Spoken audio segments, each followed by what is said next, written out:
Welcome to this installment of Creative Cabin Fever. I'm absolutely starstruck on this one. I have a Waterford creative force, like born here, but went on to do so many great things and is just after releasing something quite beautiful as well. So I'm really excited to talk to Paul Bolger. Paul, how are you? I'm grand. How are you? Good, yeah. So you just did a release there on Friday on a Yeah. Canadian label, and you obviously had a full performance that went live in Irish time and Canadian time. Yeah. And I really enjoyed it. I loved how you talked through all the songs and explained to people your creative process. That's such an interesting thing for an artist to do and give his crowd a feel. How did you feel about that performance? Yeah, it was good fun. It was Colin Shanahan who shot it for me. And we digicall, and Colin plays himself, so he understands what music is about, I suppose, and performance. I didn't just to give you a quick background to it. Like, I know everybody's singing into the phones, but most of it is like, "Can you hear me? Can you see me? Is it on? Are you there?" And all this, And then the sound often isn't great. So I was just chatting to Colin about it, and he was saying he wanted to do more of those live streams because he'd been doing some. And then I said to him, look, what's involved here? And he can run a live mix when you're playing. So he had three cameras set up and a good little recording system. And so from that point of view, I felt that it was in kind of good hands. So I thought, no, I'll do it. And the Canadian thing is they're a small independent label on a beautiful island called Wolf Island in Ontario. It's halfway between Montreal and Toronto.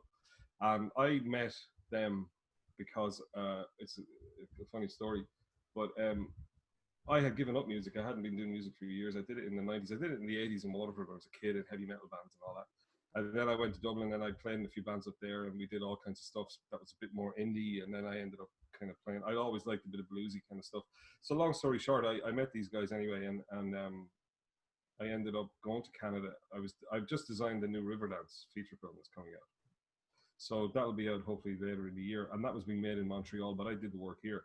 But I went over there, I was over and back, so I went up to visit them. And it turns out that they have this festival that they do, which is like a kind of a music food festival on this island. It's real quirky, and it's mixed up with agriculture and the labels behind it. So the idea was this year, obviously nobody can do gigs. So they said, why don't we all do a show each? So everybody on the label does a half hour or an hour or whatever it was. That's kind of where it came from. And the idea of talking about the songs, I think it just came from shooting the breeze with Colin. Like, and it's my natural thing to just talk too much anyway. So I just said, well, sure, look, I'll explain. One or two of them have quirky histories, like the wedding gown one and the story where my mother died and I recorded the song, which is kind of weird. And the process is odd. Some of those I wrote 20 odd years ago, and they were just sitting there and they were written, and some of them are films that I never made. They're just ideas. You write stuff down, and I even drew some of them maybe as potential comic books, like storyboarding, whatever. I throw my hand into everything. So I use one art to pay for or feed the other. So like mostly I make my money doing designs for movies, say, or I used to do a lot of teaching. I don't do that anymore. But and then that would allow me to play music, play a guitar, travel a little bit, whatever. And I learned that from a girl that I worked with in Dublin back in those flute days that we were chatting about beforehand. And she and her husband, she was a painter and he was a poet.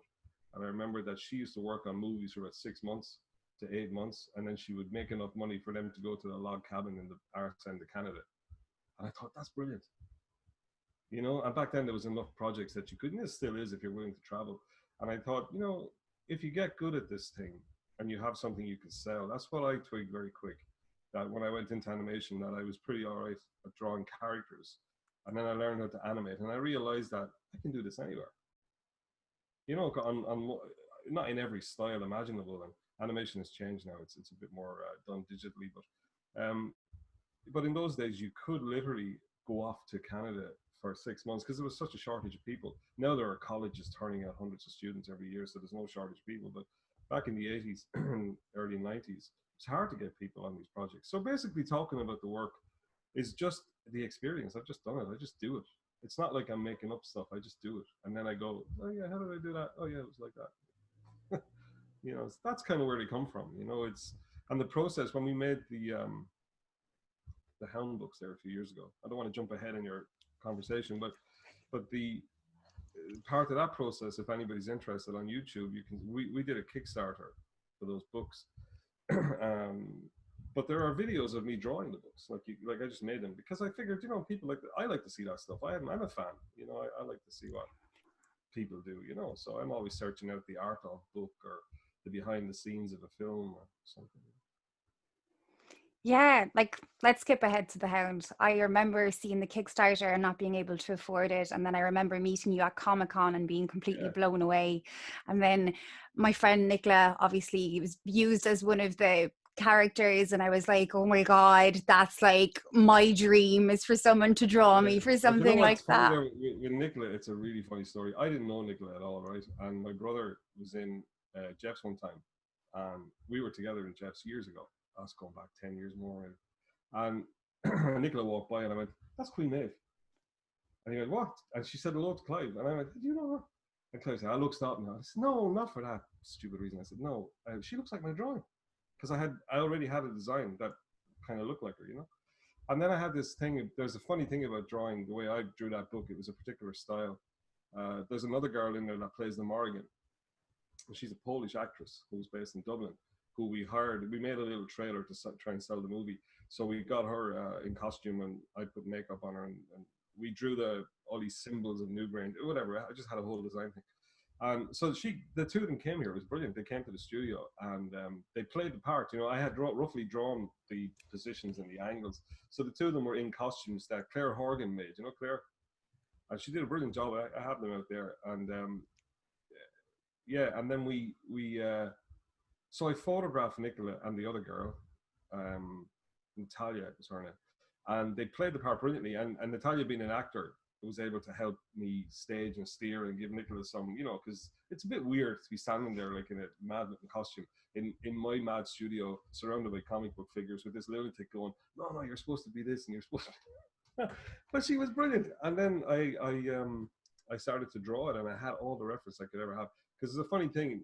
Sometimes when you're drawing women in comics in that style, unless you decide to go very classical, like the old 50s comics or something, where they, like the early Marvel comics, there was a particular style where all the girls looked the same. They were all very German looking or Swedish looking, and they all had this particular nose and particular shape. I didn't want that. I wanted to have a real person. But if you make one mistake or you go off, it can look like a man in drag very quickly. They were very Or, masculine, like they were very kind of well, they're powerful. strong, like. Yeah, but they're not. But they're still very female. They are women. But I was afraid because of the kind of energy of the characters. I didn't want to fall into that trap of making women into men, because I don't know about that. I think Ireland was matriarchal, and the whole point I was trying to make about having Maeve and Morrigan, they were the last. That's a turning point in Irish history where the warriors took over, and the warriors had begun to take over in Irish culture about 1,000 years before the Celts came, supposedly in the Bronze Age.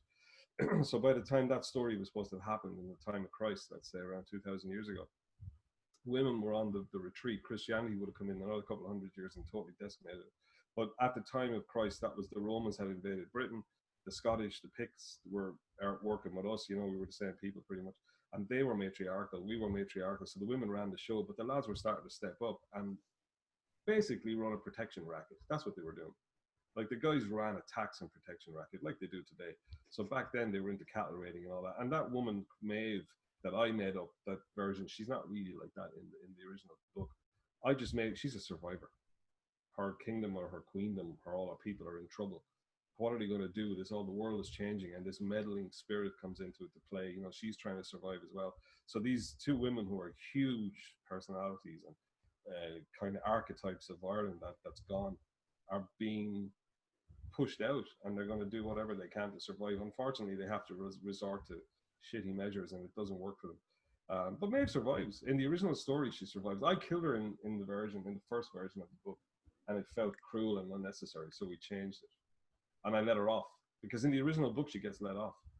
Like after the big battles, Cuchulainn finds her, and he just leaves her go because he's whatever. It's interesting. That whole thing is very debatable, and Hound itself, I just love the Cuchulainn story. I think he's a mad character. It's brilliant. So I just wanted to do my version of it. We're still trying to get the movie. I can't tell you what's happened at the moment too much, but there's a possibility of the movie and a collected edition of the book right now being discussed. So. Yeah, and I'm a massive fan. I was at the launch of the second one with my 6 months old, like that signed to him. And then I got two copies for my dad signed to him because he's a massive fan as well. I'm really big into comics. My favorite comic writer would be Brian K. Vaughan, Oh specifically yeah, because his approach to women is very interesting. It's very yeah, feminine yet powerful. yeah. Yeah, it's. I mean, I just really, it's. You could talk about, I suppose, all that side of it. At the end of the day, the reality is, I just wanted to get it done before I died, and I just had these things in my head about how I wanted to do it. And Barry Devlin, who's in the Horselips, I met him through a mutual friend about 10 years ago, and for another project that never happened. And he showed me a version or gave me a read of a version he had written, and I really liked it. And he was doing stuff with Cuchulainn that because the Horselips originally did in the 70s the Taunt, Derry Doom and all that. And then, but Barry's version was very different. But I love the way he's doing the characters, and my stuff was much more action driven. And I hadn't got a lot of characters, so I asked him to come in and help me write the book or write the film script. Sorry. So we spent a couple of years on that, and then I used a lot of what he wrote in the book for the character moments, like where Cullen meets Emer and where he loses his friend, and all the stuff in the book where you see the characters having a moment of whatever it is, be it romantic, be it whatever the hell it is, be it contemplative, whatever the word is. Every moment that it slows down is usually Barry's script, and then the rest of it is my mayhem. Yeah, and they're fantastic. If anyone's watching this and still hasn't heard about it, obviously you've been living under a rock, but it's definitely one of Paul's strong points is actually being able to delve into a graphic novel and do it so well, and the music then on top of it, and being able to combine those two things as well, because obviously that's one of the things I'd like to talk about. In the most recent time, I've been buying merchandise, and there's two bands in the UK who did really, really great. Calva Louise have written a graphic novel by themselves. Their singer is the one doing all the graphics for it. It's incredible. It's called Rhinoceros. It's there in the background beside your book. And then St. Agnes are doing this really interesting artistic e-zine, like, and a magazine, like what we used to have back in the 80s. Bands used to do stuff like that. That used Yeah, to be yeah. part of I it. remember doing when I was in college, and I went to college in the regional, we used to call it WIT. I did graphics in there, and we used to do our own comics, and we were in touch with loads of people in England. There was a whole underground comic scene. There was a magazine called Escape, and it used to kind of highlight. Now there's a Canadian company called Drawn and Quarterly who do all these quirky kind of comics, really cool. And that was like a forerunner to that. It was indie, it was a bit different. It didn't deal with superheroes. And it was weird comedy, and just it could be anything, any subject matter, it didn't matter. But we were trying to do our own stuff here in Waterford and photocopy and down the book centre, whatever was around. Maybe not, I don't even know if the book centre was there then. But we would just try, it was mad, and everything was done by post. You'd wait for 3 weeks, you posted off stuff. I even got in touch. I remember I have it somewhere there. I think we advertising, or we put our name into some kind of collective e-zine or fanzine, whatever you used to call it. And we got contacts from Japan and everywhere. I got magazines sent to me from Japan. It was amazing. Yeah, and we were sending our stuff to them. So this idea that nobody spoke to anybody before social media is a lot of shit.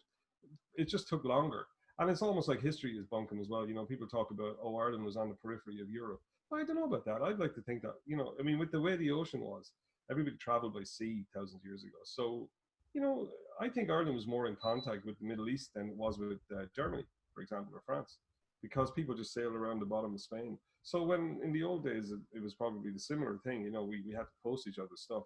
But I had no shortage of contact to the outside world, people in America, Japan. I just didn't. I don't have it as instant as we have it now. That was the difference. But I think because we had to search for it and work at it. It was we kind of nothing was. You had to earn everything. It took a long time to do everything. So I think now we use much more instantaneous, which is not a bad thing. I wouldn't knock it. It's brilliant to be able to go on YouTube and do tutorials about how to this and how to that. I would like some of that, but it's just interesting how, I mean, I don't know if you know this, but Hound was done in Photoshop. It's not drawn on paper, like it's digital. So some people are still drawing on paper, but I decided purely for the sake of speed and not because of any creative reason. It was just, economics. I just had to get it done kind of fast. So it's all kind of tied in together. I think and the reason I like working in cartoons and films is because you get to write, you get to draw, you get to do music. It's all in under that umbrella. Films encompass everything. Yeah, and because you obviously have so many creative ideas and you're able to throw them into all these things, it's great that you can speed the process up, or it's great that you can actually do it in any way, like whether it's song, actually doing a film, or Yeah. creating. But what's interesting for me though is that I like working with other people on it, and there's a few select people around the world that I know and I like, and there's new people I've met as well. So I don't do everything on my own, obviously. Like the album, the Canadian album, uh, as I'm called, because I have another one finished that I did here, which I'll put out at the end of the year. So without calling that the Irish album, but the Canadian one, obviously I couldn't have done that without those musicians and Chris Brown, the producer, his label, and and then he heard a little EP that I did year before last, and he liked it. And I was visiting, and I played a few songs, and we talked about music and all the rest of it. And he said, "Why don't you put it out on the label?" I thought, really? Wow, okay, brilliant.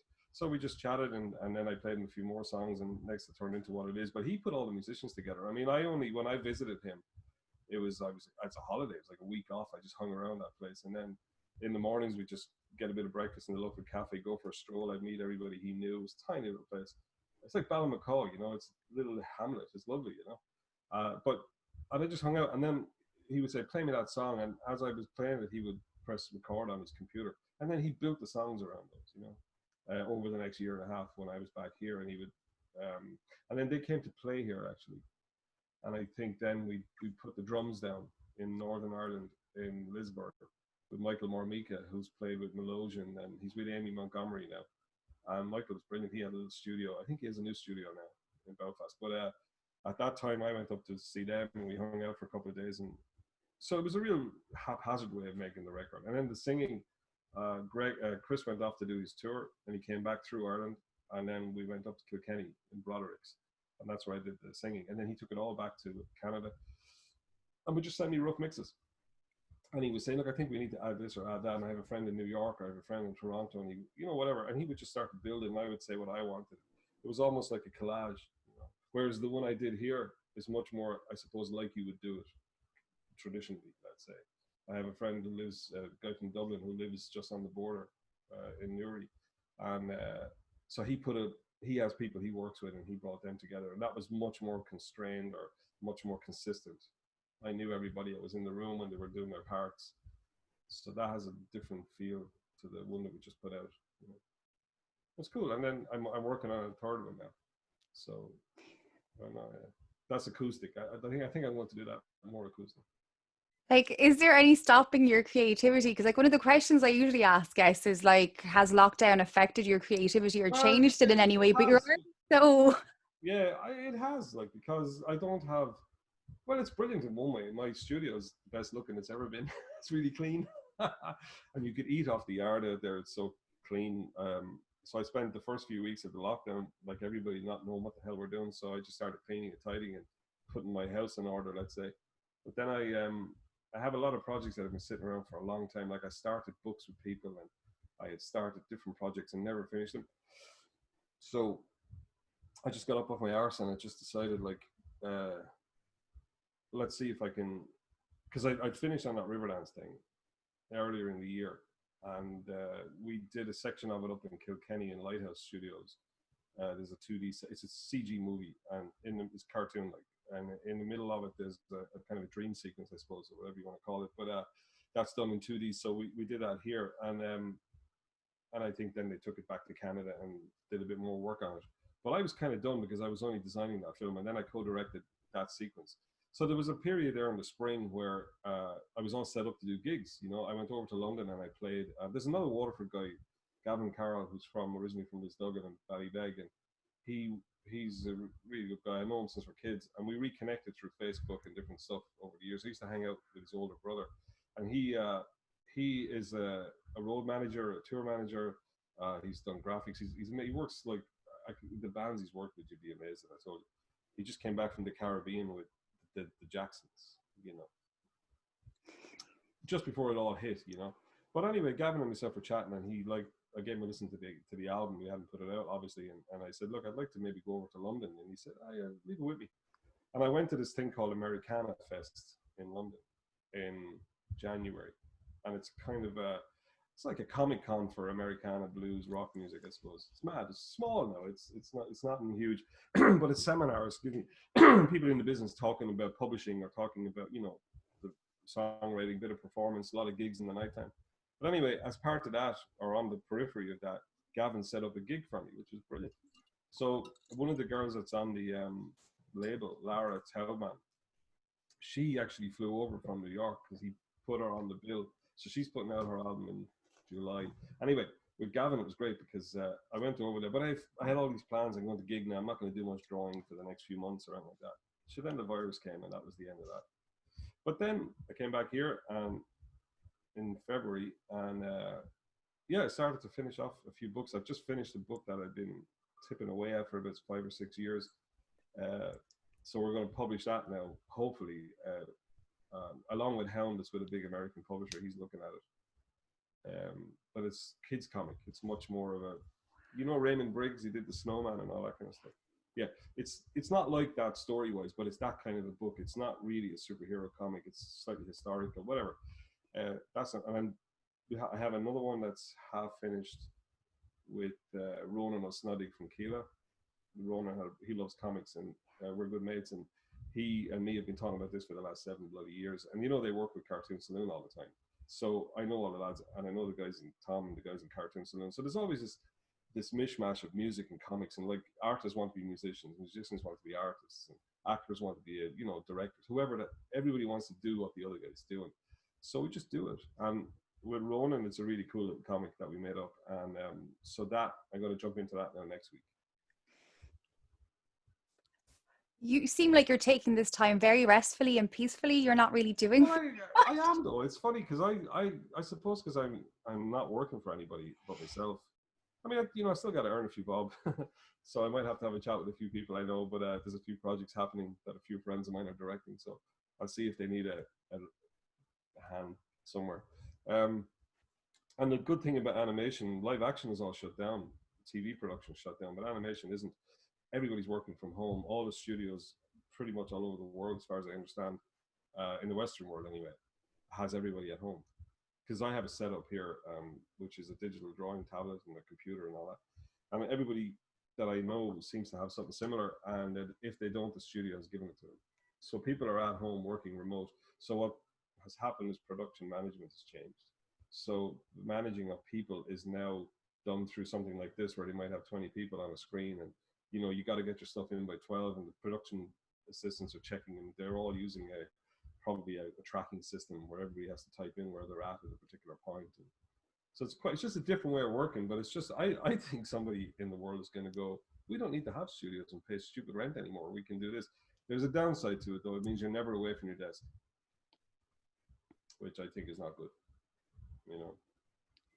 Yeah, there is a huge downside to everyone realizing that they can have their staff from home, because as well as that, like, then that whole work-life balance is impossible because you're working from home. Completely impossible, because it's fine for me because I have a separate building from the house, but not everybody has. Some people work in a room at the back of the house, or they work in a room next to the kids watching the telly because they don't have a space. I'm lucky enough in where I live, and what I converted a barn that was in the place we lived into a studio. So, but not everybody has that space, and it's not easy. And also, I think also though, it didn't really affect my life because I work in isolation all the time anyway. Unless I'm required to go to a film set or a studio, or if I'm making music, obviously you're with a group of people. But a lot of the time, anybody, you know it yourself, anybody who writes or draws for a living or makes music, there is time alone. You're just sitting down trying to figure out what to do, Even if you're in a band and you're a songwriter, you still have to find time, unless you jam it all out with the other people. There is time spent somewhere in a cave coming up with something that you're going to present. And my life is a lot like that. So when this thing kicked in, it just meant less people knocking at the door for me. But life hasn't changed. I still sit in this room. I still do these things, It's why I have the space I have, because I spend a lot of time here. But if I don't have young kids, I don't have that thing. So if you have young kids, it's not easy. And if you're out in work, you have to get out by 6 to get home, or 7. But here you could just disappear into your room, and you know, where's Daddy? Oh, he's in there drawing again. You know, yeah, it's so anybody I've spoken to that I know in the business, like there's another guy from Waterford, Dermot Power from Dungarvan. He's worked on a lot of big movies. He's a concept designer for Star Wars and Batman Begins and all this stuff. He's brilliant. But I just texting him every now and then. Very, you know, he lives in London, and he said to me, same thing. You know, he's at home. Like I think he had even started to do that before the lockdown because the studios were realizing that you could work from home. I have another friend in Denmark, brilliant comic artist, same thing. You know, we all just do our thing, you know, at home. I think it's different though when you're in a particular stage of a project and you have to have the face to face. Like I have 3 features in development as well, 3 feature films with different producers and people and stuff like that. And one of them is being put together now with a Belgian and a French partnership with us.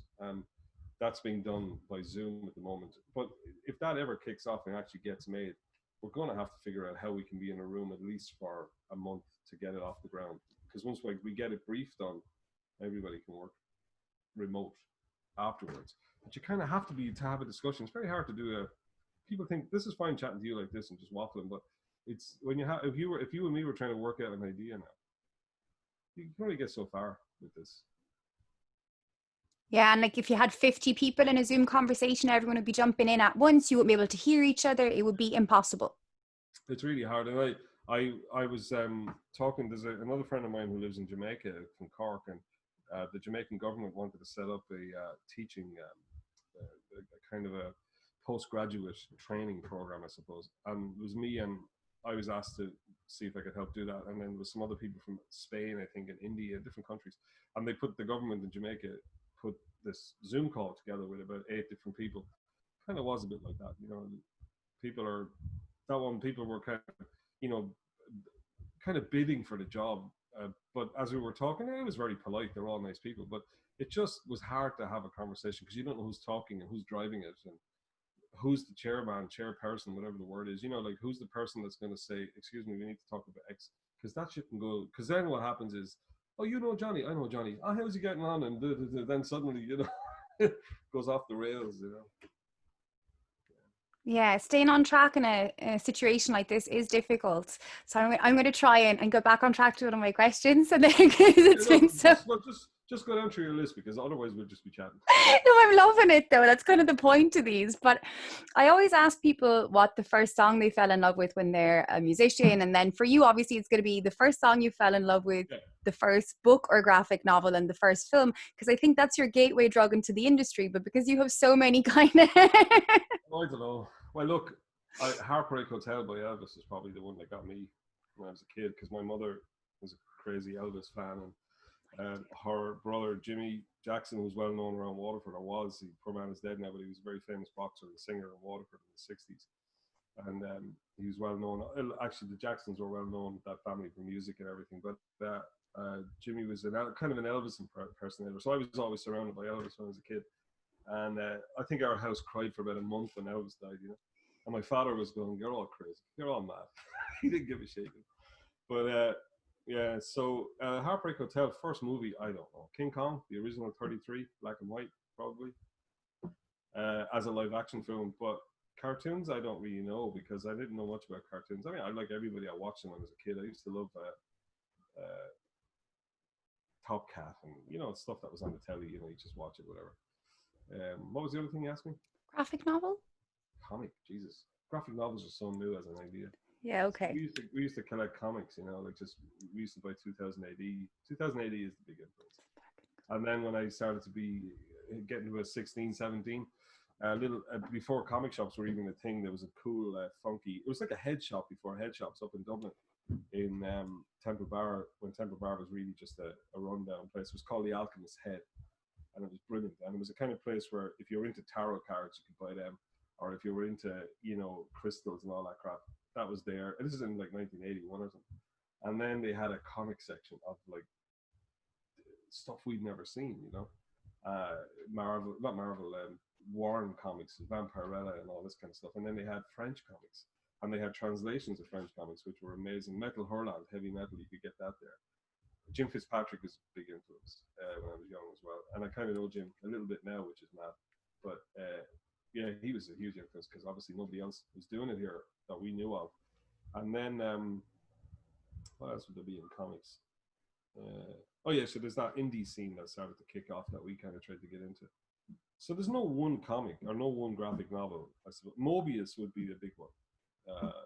He's a French comic artist that died a few years ago, and I liked some of his books. I can't. I suppose I didn't really twig what, because there was no such thing as graphic novels till The Dark Knight Returns came out in '86, and even that was collected as 4 issues collected. So I suppose The Watchmen would be the first real graphic novel that I went, holy shit, you can do so much with comics. I remember buying that when it came out, and you know, that was great. And but I did like the Batman comics from Frank Miller, and I loved that Batman Year One that came out. That was brilliant. That they used as the basis for Batman Begins, and that was drawn by a guy called Mazzucchelli, I think. And so in the mid '80s, when I was working in Dublin or just in college and about to go to Dublin, those books were starting to appear, and comics were kind of taken serious. There is one book that I suppose above them all, if I had to pick it, it'd be Will Eisner's A Contract with God, and it was made in '78, long before I even understood what comics were to that level. And he was a very famous comic artist. He did The Spirit in the '40s, and he retired from comics as a young man, got into the army, and he started doing all these manuals, I think, for the American Army in the '50s. And he got involved in publishing, like corporate publishing, I think. And then I think he retired in in his '60s, and he started drawing comics again in the '70s. I mean, he died there about maybe 10 years ago in his '90s. But he was amazing. He worked up until he dropped. I mean, the guy was turning out books every year. He's amazing. So A Contract with God is, if you ever see that, pick it up. It's brilliant. I actually know about the Spirit, but I'd never heard about A Contract with God, Well, which is funny. everything he did from '78 on to about the mid '90s. The last one he did a book of attacking the, that, what's that rubbish, that thing about the anti-Zionists or the protocols of the, what's that? You know that thing that they use, an anti-Jewish thing? People who are anti-Jewish. Anti-Semitist? What is it? Anti-Semitist? Yeah, that's what the people are who are anti-Jewish. But there's a thing that they use. It's a hoax that was made up in Russia in the 1890s. And it was a kind of, they made out that Jewish people had a plan for how they were going to run the world, and Hitler bought into it and all that. But this guy made a comic about it, debunking it, right? A story about it. It's brilliant. And he did that just before he died. It's in there. I don't remember the name. His protocols of something. Anyway, he was doing subject matter in his older age that were just really clever.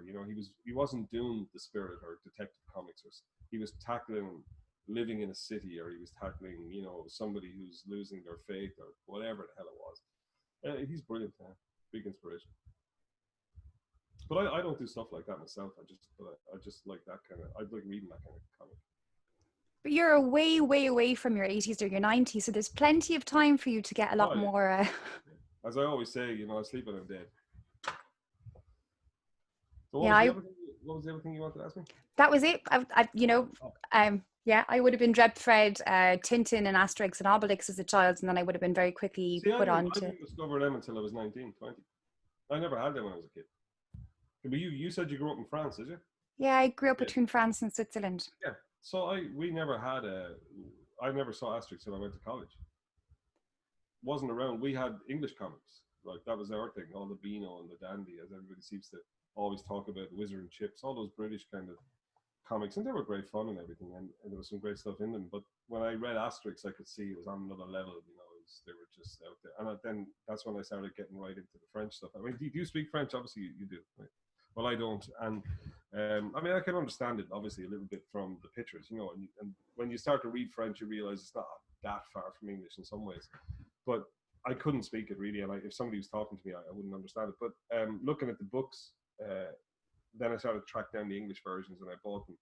And I used to go to the Annecy Animation Festival a fair bit, and I went crazy out there buying loads of comics and bringing back all these. I have 2 shelves of them in there, but the pictures are in English, so it's good.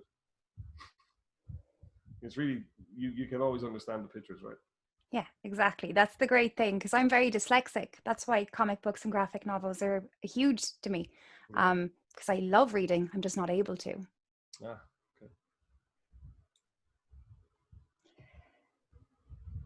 Yeah, so that's pretty much all the questions. I think we've done pretty well. We've covered everything. You're really fascinating. Is there anything you'd like to add to the interview before I let you go? Uh, well, not really. Just thanks a million for this. It's been a bit of fun. It's kind of cool. Do it again anytime you want. I could talk for hours. I'd probably bore the life out of you. I'd Uh, gladly listen to you for hours talking about those subjects because they're all things I'm so passionate about. It's yeah. magical. Well, I just my thing is like I just like doing it, and as long as I can, I will. And you know, like everybody, we've all got to work for a living. So anybody who wants to get into this game, this idea of being an artist, it makes me laugh when I hear people talking about discouraging kids from being artists. And I go, all right, so you're not going to have any shoes then or clothes because you know somebody had to draw those before they made them, right? So your sauce bottle, somebody had to design that label. That microphone, somebody had to draw that before they could make it. We're surrounded by art, but people have this stupid idea in their head of what an artist is. They think it's poverty and everything. And I go, oh, you should see some of my friends. They're not doing bad. You know, what do you mean? Define artists, and they can't. What they mean by artist is somebody painting a landscape at home to sell it on a railings outside the museum in town. That's a hobbyist. That's okay. But if you want to be a professional artist, and there are so many sides to art, right? Visual arts. But what does that mean? Will you be a product designer? Will you be an industrial designer, a graphic designer? And then if it's more fine art, will you paint? Will you sculpt? Will you be an installation? Okay, that those kind of people, yeah, they have to chase grants and they have to look for patrons and they have to sell paintings. But if you can draw, for example, uh, you know, there's architecture, that's art. It's just an applied art. Somebody's making use of a visual skill to make spaces for people to live in. So when somebody says to me, you know, I have a kid who draws, but you know, and then I let them go for it. I mean, everybody's born an artist. It's like everybody is born an atheist. You know, it's only when they get older they turn into all these religions. Every child can draw. I mean, I was as good, the same as when I was 4. I drew as good as anybody in the class. When I was 8, half of them had stopped drawing. When I was 12, there was 4 of us left in the class who were still drawing. Why is that? Now, not everybody can draw like Michelangelo, of course. There are exceptions. There are other people who can draw the way I can draw. There are people who draw a lot better than me. But what do you do with those drawings? You know, are you going to just make a lovely one-off life drawing or painting? Or if you're like me and you want to stick them together to tell the story, that's what I like. You know, I like use like a lot of the time with drawings on films that I do anyway.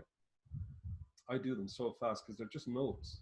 You're just doing visual notes. You have 20 people asking you questions. So you might sketch on a post-it an answer. Like somebody would say, how spiky is the hair on this guy? And instead of trying to explain it, you just draw it and say, there you go. And you go to the next person, how green is that? And you go, this. So when you sit down like to do something like that hound book, that was traumatic because I had to finish it all myself. You know, I've been doing so bitty for so many years. So being an artist, I think if anybody's into it or want to do it, I mean, look beyond trying to get it into the local gallery. That's great and everything, but you know, the world is a big place, you know. And if you're of a certain age or a certain mindset, yeah, you can. It's not easy, but sure, if it was easy, everybody'd be doing it. I think anything worth pursuing is not going to be easy. Yeah, true. That's true. And you know, some people like a guy told me when I went into that Land Before Time studio, Dublin. You know, if you last 5 years in this business, you're probably in for life.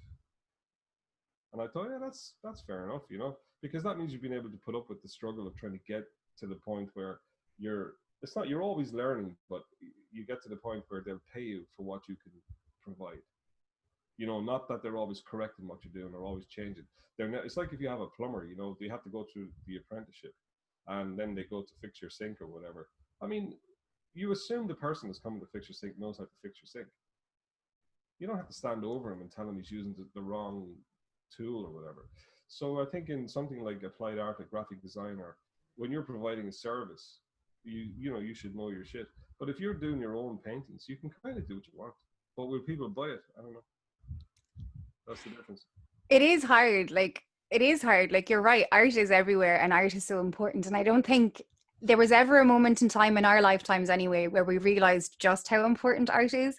Yeah. But it's how to make cash out of the thing that you love and you're so passionate about is Yeah, a but bit you see, more. if a lot of people get hung up on this idea, they're almost, it's not a sense of self entitlement, but it's a sense of, to me anyway, because I do a painting, you should buy it. No, no. Just because I put on a play, you should come see it. No, not necessarily. Just because you make a movie, people should pay, you know, go to the cinema. You see, once you step into a sort of a commercialized side or even an art house side of making movies, there are avenues. They take longer, whatever, but there are ways to do it. But if you have a particular skill, like if you're really good, let's say, at doing lighting or camera, right? Why don't you just make a few commercials to make a few bob, and then go back, do your movie on the weekend until a year comes where you can take that year off to make that project you've always wanted. It took me like I've worked on so much crap over the years you wouldn't believe.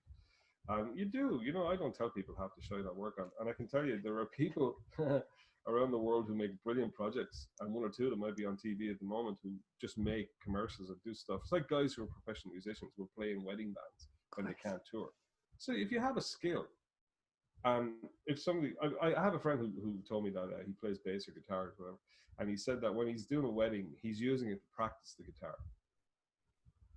Because he said, what am I going to do? Drive a cab when we're not touring? At least I'm still playing and I'm getting paid something. So if you can draw or do something that is of use when you can't do the thing you want to do, but you're still, I haven't done anything outside of art since I was 18.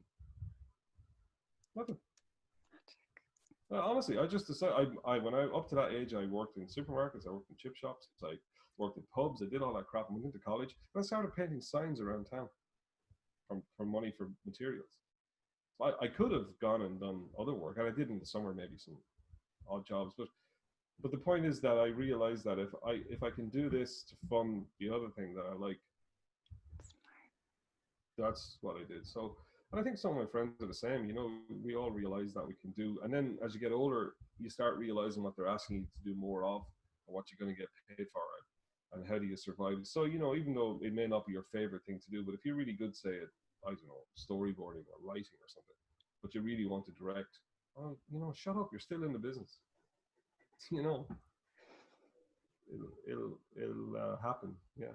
I actually saw that you did an interview with Rita Marie Lawler there a while ago. I did. I did one with Amy Montgomery as well. That's funny that you mentioned. Well, Rita Marie, I don't know her. I met her once, but I shot a film, a stupid comedy film, horror film called Comb. You should look it up online. It's ridiculous. But the guy that's playing the hobo in it is a good friend of Rita's, and she came along and did the stills photography on the day. And that's about 8 years ago. It's called Comb, as in haircut, but the Banshee. It's based on a story my grandmother told. But it's really, it's really silly. But when I saw that, I haven't seen her in a long time. So there you go. Yeah. It's a tiny world. I find all the interviews end up having a connection. That's really cool. I'll stop recording, but we can keep chatting. 1 second. Say goodbye to everyone, and thank you so much for your time. See ya.